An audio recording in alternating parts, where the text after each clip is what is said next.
Hello and welcome into episode 28 of the Stomp the Bus Show. I'm your host, Mark Harris, and I got some interesting kind of conference realignment news I wanted to kind of talk over on this episode. Should be a quick episode. Colton won't be with us today, doing some busy adulting stuff. So let's just get right to it. So I'll started with a tweet from college football reporter Brett McMurphy on Tuesday night. And there's a lot in it. It reads Pac-12 Commissioner George Kliavkoff is visiting SMU Wednesday, sources told Action Network, where he works. San Diego State and SMU are top Pac-12 expansion candidates. Pac-12 needs more members and more inventory for new media rights deal, which is expected to heavily rely on digital streaming services. That's a lot in there. There's a little bit about the TV deal coming up, a little bit about conference realignment, conference expansion. Um, wow. So it looks like SMU, San Diego State, way closer to being Pac-12 schools than they ever have been before. We've talked a lot about San Diego State. Um, Makes sense. It totally makes sense, just with their location, obviously, their recent success in men's basketball and football, stadium upgrade. They really have a lot of stuff that a Pac 12 needs with a Southern California void. So they don't fill that void, but they do address it. They fill like 25% of it, or 50, no, not 50, 25% of it. They fill some of it. And you can recruit to Southern California now. It is San Diego State. You're not adding some small market. They do bring TV households, which is important in all this, apparently. So that's good, I guess.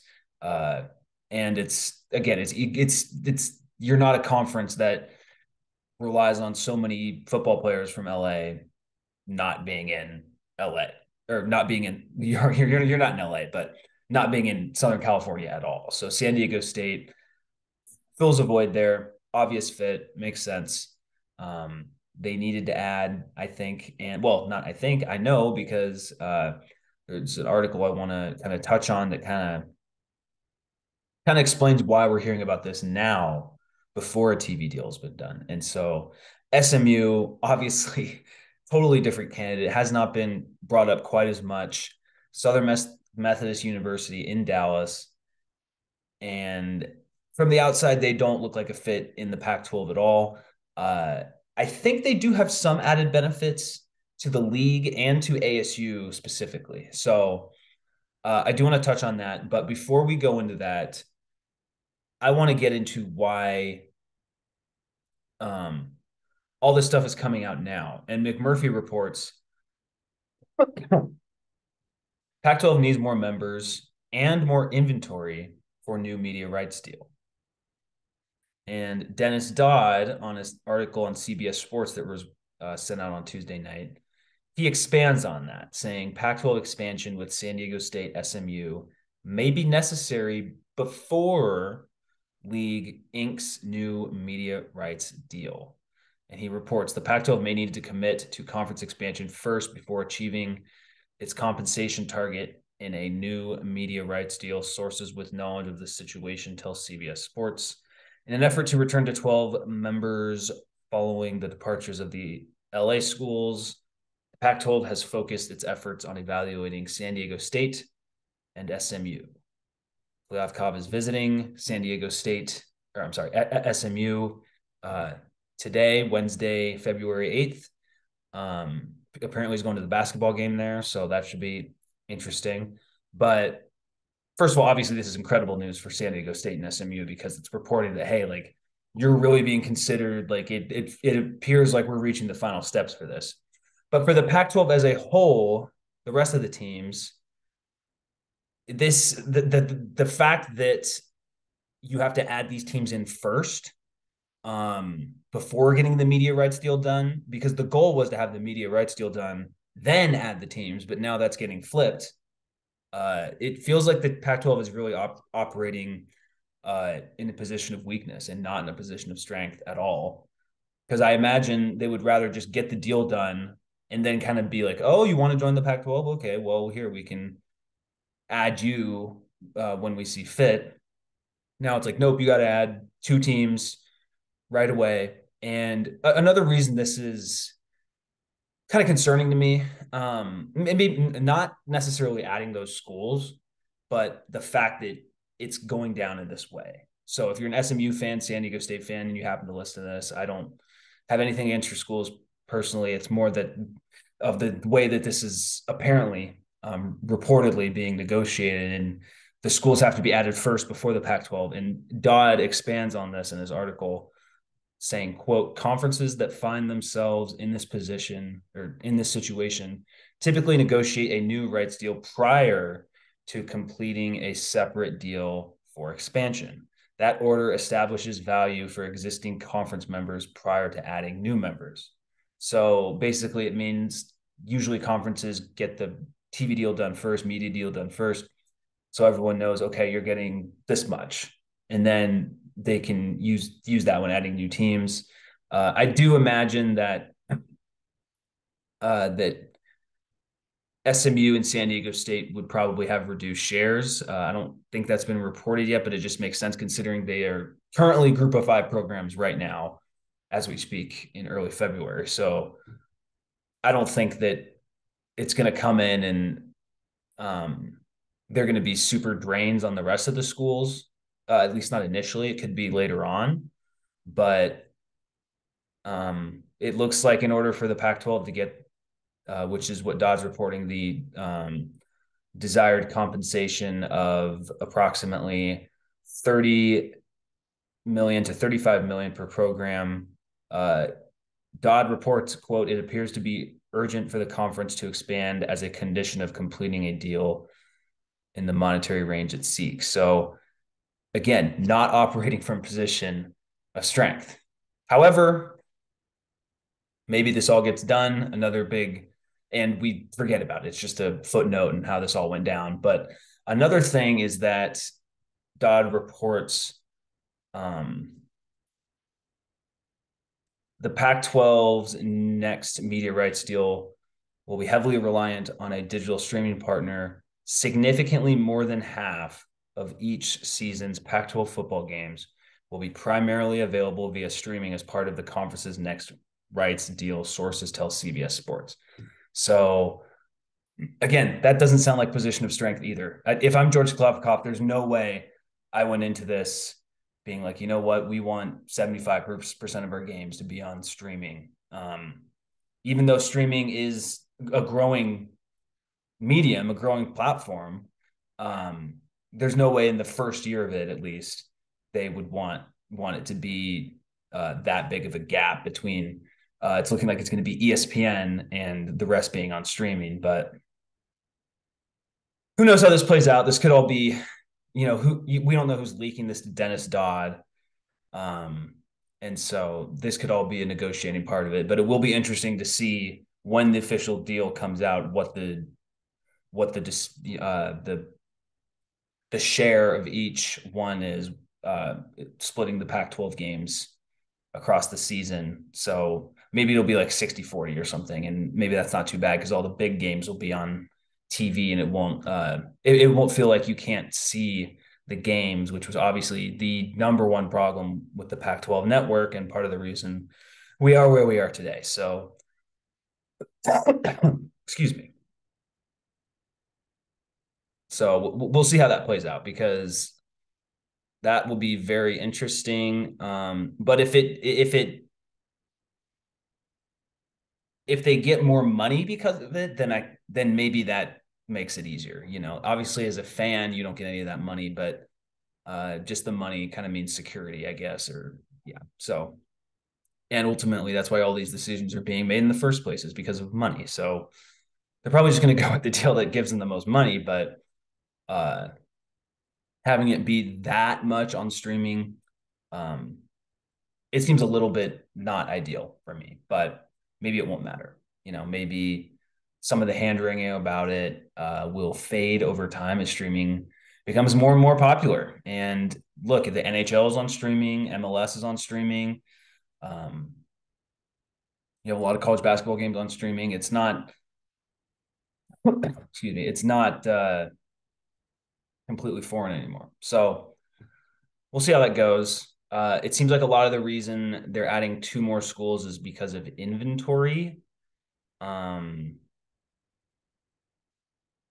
so that, I mean, that makes sense. And according to the CBS article from Dennis Dodd, adding the programs would increase the annual Pac-12 game inventory 20% from 75 games to 90 per football season. So that does matter. And that could be the final thing that gets the Pac-12 across the finish line to this. So ultimately, we'll see how the TV deal goes.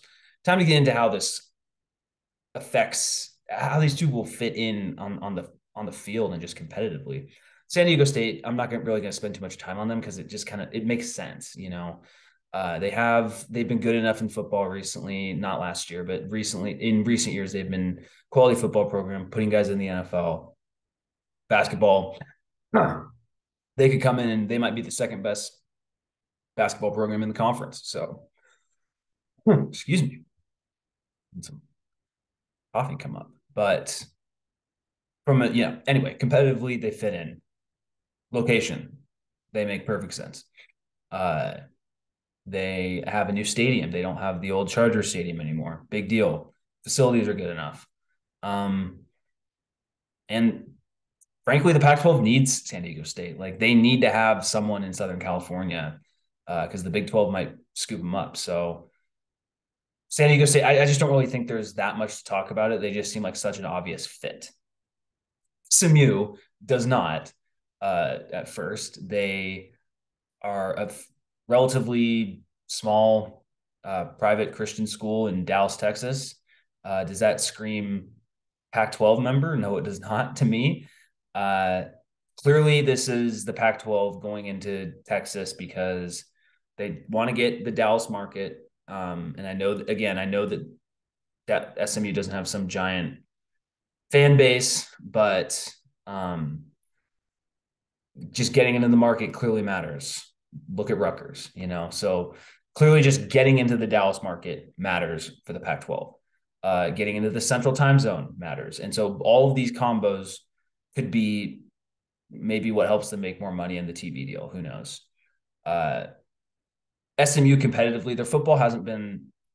They've kind of been what ASU has been in the American Athletic Conference, where you're going 7-5, 8-4, maybe you go 9-3 one year. It's kind of you're good, but you're not taking any huge steps one way or another for the most part. So that's not great. And the basketball is meh, whatever. But the added X factor for SMU, aside from its location in Dallas, money. Yeah, that's my Mr. Krabs impression. Money. Yeah. They have money coming everywhere. They have a collective that pays players $36,000 per year. Per year, yeah, the Boulevard Collective. This is from Sports Business Journal in August. Boulevard Collective is set to pay players on the SMU football and basketball teams $36,000 a year, a total payout of $3.5 million annually for NIL activity. Yeah. So they have $3.5 million coming in every year, not just a one-time donation coming in every year specifically for NIL. So that's going to help a team like SMU potentially bridge the gap from Group of Five to Power Five quicker than it would for other teams. Utah, it took them a while when they first came into the Pac-12. So that is a huge X factor for them. That means they can compete in facilities, they can compete in recruiting, compete in the transfer portal. Like they have money to sway kids. And coming into a Power Five conference, that's in my opinion the added thing that got them in. So in terms of how it affects ASU, I think both of these are fantastic for ASU, quite frankly. I'll start with SMU first because I think SDSU it's fairly obvious. Like just having a presence in Southern California as the league is so important for every team. It's important for ASU as well, but it might be more important for Oregon State and Washington State actually than it is ASU, and just because they recruit Southern California too, and they can say, hey, we're playing at SDSU every other year, and so you can stay in the Pac-12 and yada yada yada. So, but ASU, that same argument applies for ASU about SDSU. Um, sure, it's another recruiting enemy, I guess, but I think with ASU, their recruiting is so much more about what's going on at ASU and having a coach that's into it and prioritizes recruiting like Dillingham does, than it is about like outside factors. So I'm not worried about that from a like recruiting competition sense. I'm more happy about it in a keeping more Southern California kids in the league and in the region sense. Is how SMU affects ASU. SMU adding into the league affects ASU. The big thing with that is ASU was one of the closer teams to Dallas, right? So you can just get on a quick flight, Phoenix to Dallas, that's what, like 2 hours, if that, maybe a little less.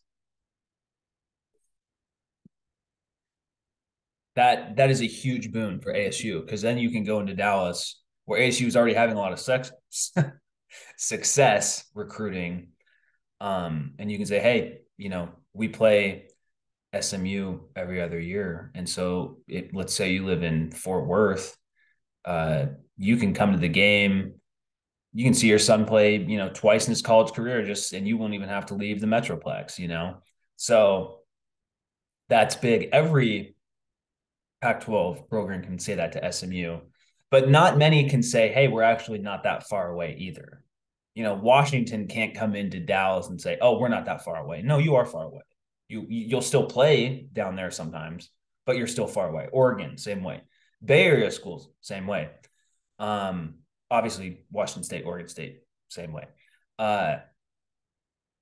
Arizona State, and I also think Colorado. I think Colorado benefits the most of SMU coming in because they are the closest to Texas, most reliant on Texas recruiting.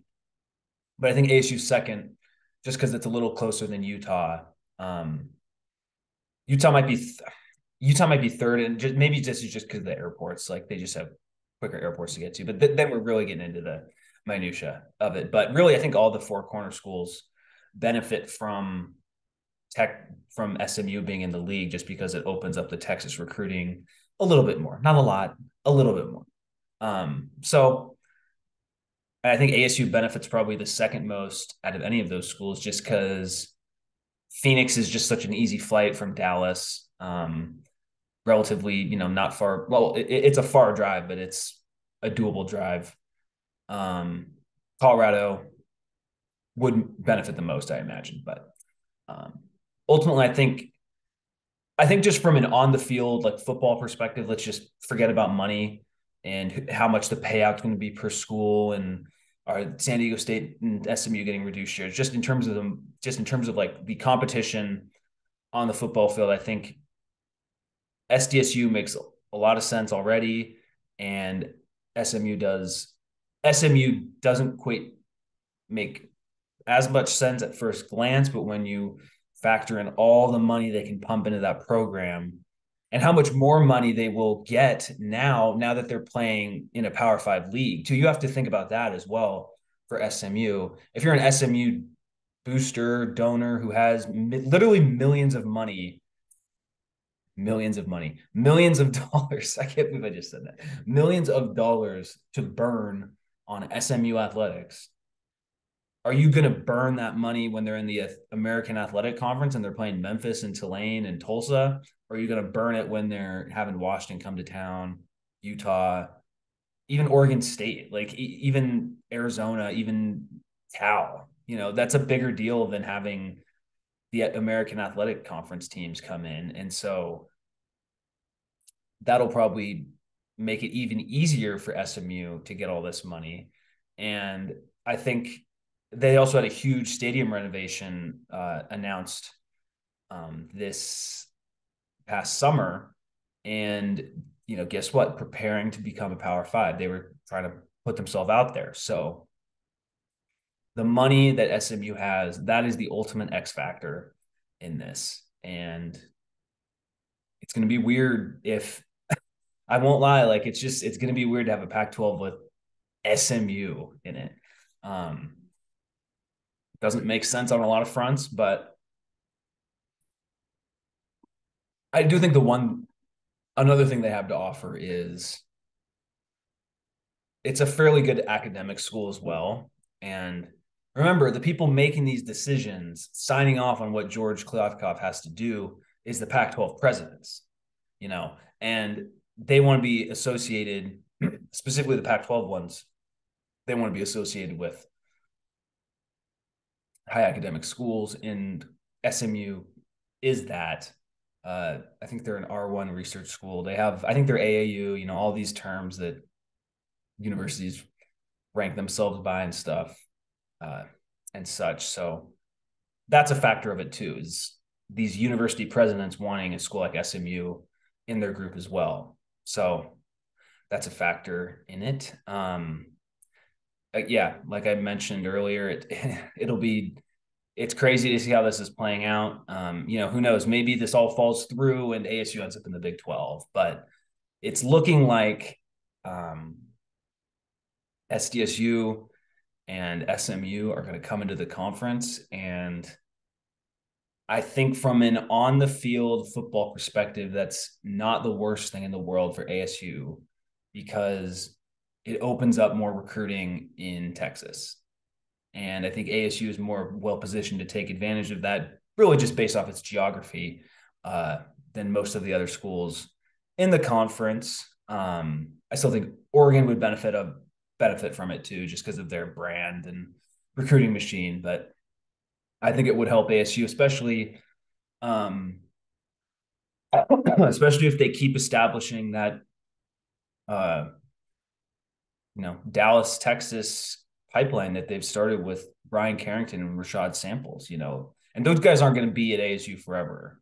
So that has to be factored into it. But I think that, Todd Graham, a lot of those guys were from Texas. I think it's a good place to recruit from for ASU, especially along the lines of scrimmage. Let's be real, Pac-12 West Coast, there's just less huge guys that can play defensive line as well, So getting SMU doesn't like open the floodgates of all these Texas five stars are all going to go to the Pac-12. I'm not saying that, but on the margins, it might help ASU land a kid that's thinking, I got Oklahoma State offering me ASU, Louisville, and Purdue or whatever. This is a hypothetical thing, but like maybe they would just other years they just go to Oklahoma State or Texas Tech. Is like, I want to stay in Texas. Maybe I can't get into Texas or Oklahoma or whatever, but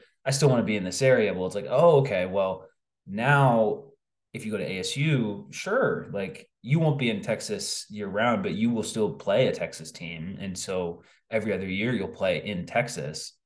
And that can, on the margins, that can make a difference. So if, the addition of those two schools means that ASU gets paid significantly less than it otherwise would have, then yeah, it's bad. But that all has to be shaken out. So I'm definitely intrigued by it, but also just at the same time a little concerned that like I think that SMU and SDSU have the ability to become solid Power Five teams, but the fact that you have to add them is not a great sign from the Pac-12 end. So a lot of mixed emotions. It's very weird. It's just so it's going to be so weird in the Pac-12 without the LA schools. Uh, they still feel like they're Pac-12 schools. They have the vibes of a Pac-12 school much more than the Big Ten school, but money talks, and as we're seeing, money is the main reason SDSU is coming in because it's the money they have in terms of their donations and the money they bring from being in Dallas in terms of media rights negotiations. So, yeah, just kind of some stuff I saw just once that was reported, it feels like these negotiations are starting to get a little real, and this affects ASU. This is the TV deal they will be under for years to come.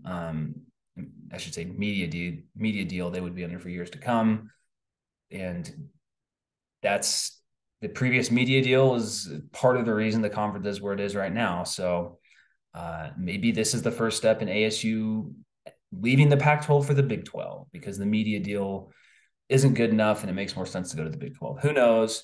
Probably not going to happen. I'd say it's 90% chance, they're just on SDSU and SMU come in and it's kind of an odd grouping of schools, but that's where we are.